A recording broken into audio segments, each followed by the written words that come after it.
নমস্কার। আজকে আমরা বদ্ধ মৎস্যাসন অভ্যাস করব। চলো তুমি ওইদিকে ফিরে পদ্মাসনে বসো।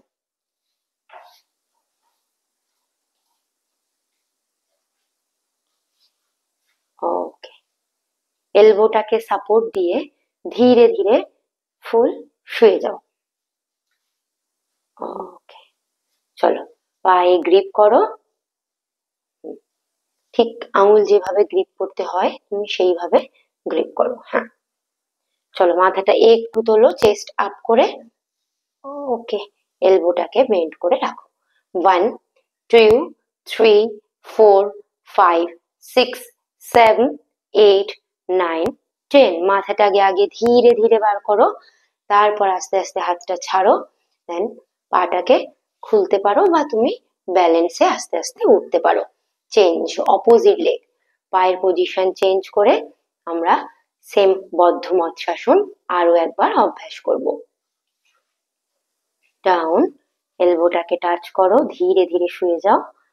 ওকে, চলো টাচ।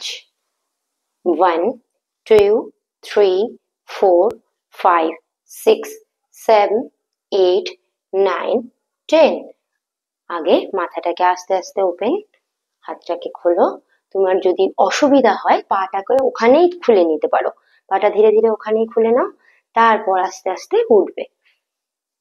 ওকে, যখন প্র্যাকটিস করতে করতে বিষয়টা আয়ত্ত হয়ে যাবে তখন আমরা ধীরে ধীরে সাইড হয়ে উঠবো, তারপর পদ্মাসন থেকে নর্মাল পজিশনে আসবো।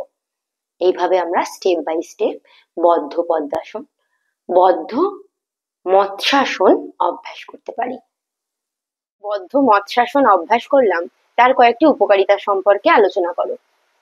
এটির দ্বারা আমাদের নেক মাসেল স্ট্রং হয়, আমাদের স্পাইন হেলদি রাখতে এটি সাহায্য করে, তারপর ডাইজেস্টিভ সিস্টেম ইমপ্রুভ করে, আর আমাদের স্ট্রেস রিলিফ, অ্যাংজাইটি রিলিফের জন্য এটি খুবই উপকারী একটি আসন। যেহেতু আমরা মাথাটা উপর দিকে করছি তাই আমাদের থাইরয়েড গ্ল্যান্ডটা অনেক বেশি ওপেন হয়ে যাচ্ছে। তো এই স্টিমুলেশনের জন্য, থাইরয়েডের জন্য অনেক বেশি ভালো একটি এক্সারসাইজ হচ্ছে মৎস্যাসন। এছাড়াও আমাদের হার্ট চক্র ওপেন করতে মৎস্যাসন একটি উপকারী আসন।